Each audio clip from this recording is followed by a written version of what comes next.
Hello my dear friend, welcome to my channel.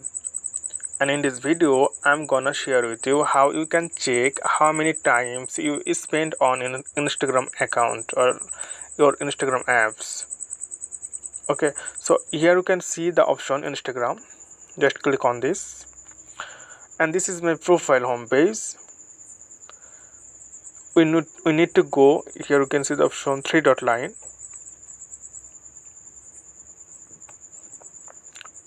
top right corner.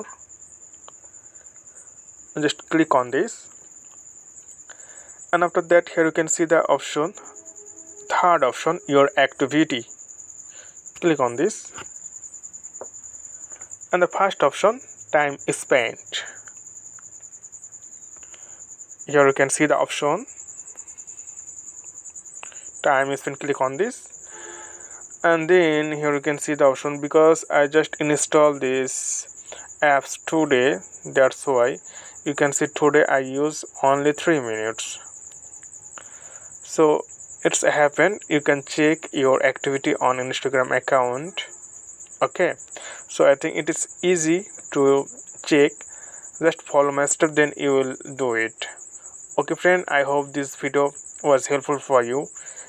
Please consider to subscribe my channel, and thank you for watching this tutorial.